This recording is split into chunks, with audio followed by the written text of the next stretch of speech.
not enough Primarchs have died. I don't know if that is a particularly revolutionary statement, but I think it's still a bold thing to say here. Not because the Primarchs are so hugely popular, or because killing off individually iconic, hated, or beloved figures is somehow brave or edgy. It's bold because it's an opinion. My opinion. And anyone who's spent more than 10 minutes in this community knows that a lore tuber of any size having an opinion is quite the controversy, if not outright dangerous. Now, please don't get me wrong. I don't hate the Primarchs. In fact, I'm quite a big fan. I think they are incredibly valuable to the setting. I think they add real depth, complexity, and scale. Individually, they are among the most interesting figures I've had the pleasure of exploring intimately, inside and out, warts and all, whether I relate to their character or not. So no, I'm not saying more Primarchs should be dead and gone out of spite, and I'm certainly not saying this to be edgy or to bait clicks. I'm saying it because I genuinely believe it. I believe that the continued survival or convenient disappearance, revival, or ambiguous absence of so many Primarchs has reduced the setting's power and its emotional potential. And to be crystal clear, I'm not saying that all Primarchs should be dead, nor am I suggesting that the surviving ones have nothing meaningful or interesting to contribute. What I am saying is that by consistently denying the finality of so many of their deaths, where appropriate and where it would have made sense of course, the setting has repeatedly chosen vagueness and narrative loopholes over fitting, impactful, and memorable resolutions. Instead of real consequences, we get vague maybes, what ifs, and loose ends. There's this weird reluctance to actually take major characters off the board. Or maybe it's just fear of definitively showing one Primarch besting another.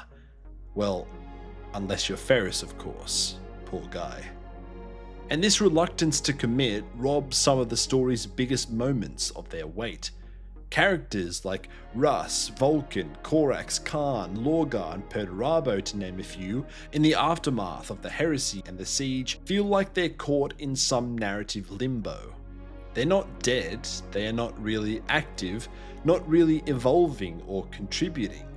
They are just there, apparently, wherever there even is.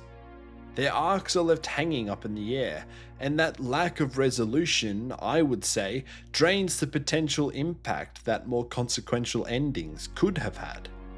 Even when there are hints at an outcome or a role, whether implied, obscured, or drip-fed, it's usually so vague or underdeveloped that it doesn't carry any real weight and serves as little more than fan service trivia.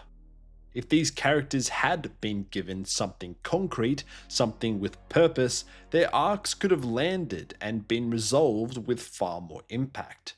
Instead, they're left as unresolved question marks, and we are left waiting for a payoff that may never come. But I am jumping ahead of myself. I want to quickly look at the heresy a bit closer, which is really the greatest tragedy of the setting. The heresy is betrayal. It is the moment that the dream collapses. Father against son, brother against brother, worlds burning, trillions dying, reality torn open, demon incursions, last stands, impossible odds. And yet, the numbers don't lie. 18 Primarchs, 9 loyal, 9 traitor.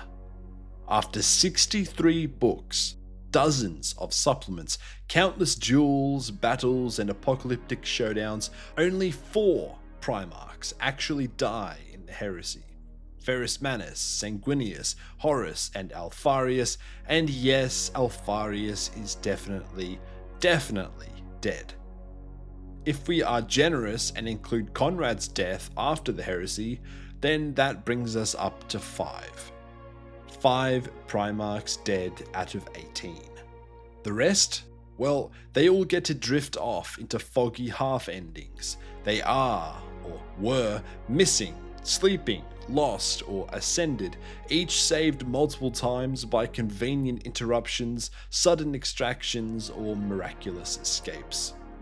After the most catastrophic conflict since the War in Heaven, after the opening of the Endless War and the death of Hope, barely a quarter of the most key and central figures were killed. The galaxy all but explodes, humanity is at the brink, but the overwhelming majority of individuals who caused it, and more importantly, frequently and aggressively fought at the heart of it, get to walk away mostly intact. Wars are meaningless without consequence. A duel is dramatic only when it has the power to remove someone from the board. If nothing is changed, then what's the point? The heresy repeatedly and frustratingly stops one step short of what I am after. We get lines like, "It was a perfect strike, a killing blow, but it was not perfect enough," and death is again avoided. I'm thinking of the duel between Korax and Lorgar, and of Korax's escape from Istvan, followed by the vague, almost inconsequential role he seems to play in the events afterward. I'm thinking of the duel between the Khan and Mortarion at the siege. I'm thinking of Perturabo's sulking retreat. I'm thinking of the retcons surrounding Dawn's former fate, about Russ's disappearance, Vulcan's disappearance. I'm talking about every other clash between Loyalists and Demon Primarchs that ends in predictable stalemate or the safety of a Loyalist victory, where the character who can actually die and cannot be magically respawned with ease gets to be the winner. I'm talking about the metaphorical or potentially literal draw labelled open in case of bankruptcy, a stockpile of unresolved character arcs and backup storylines kept around just in case a certain company is in need of a content boost a few years down the line. Think of the impact when the story did commit. Think of Ferris's death, the shock, the tragedy, the art it inspired.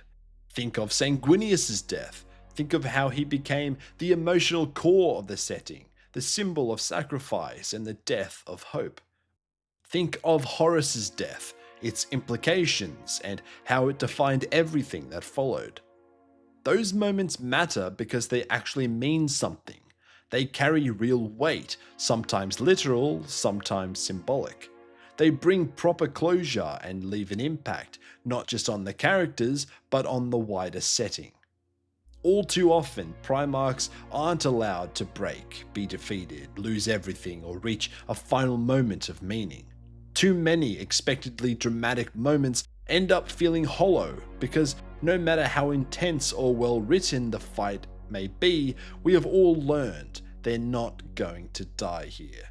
There won't be any real surprises because they have to survive in order to go off and do, well, nothing.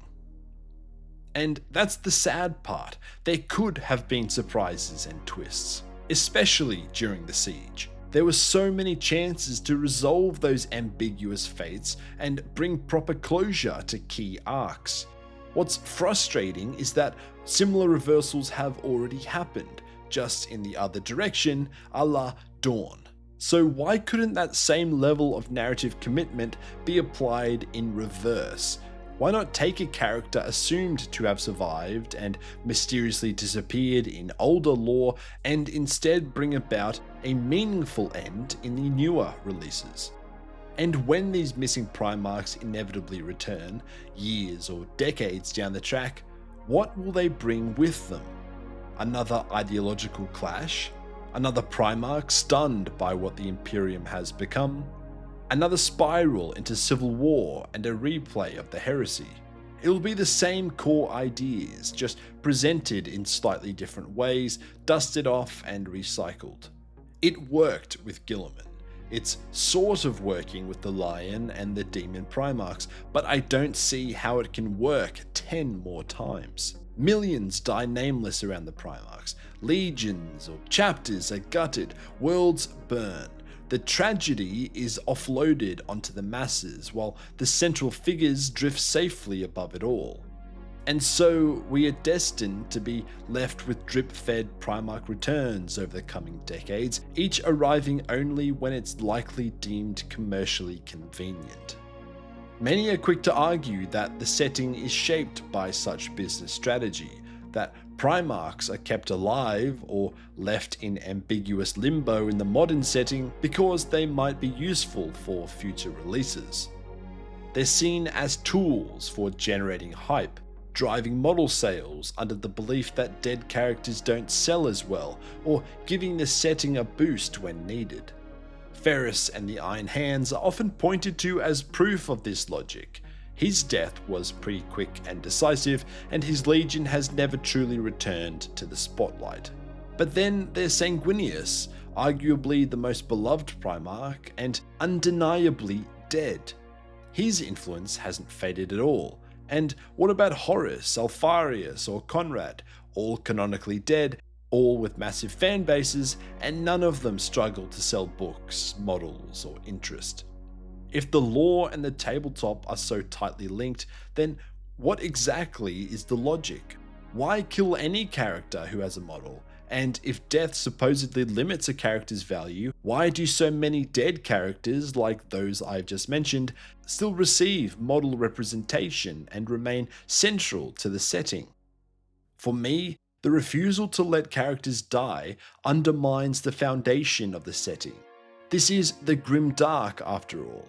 It's not the grim grey, where everyone ties and there's always a little hope for some plot-armoured oldies to return. Korax should have killed Lorgar. Kurz should have killed Korax in turn. If Perturabo died during the siege in the attempted overcoming of his greatest trial, imagine how poetic that would be.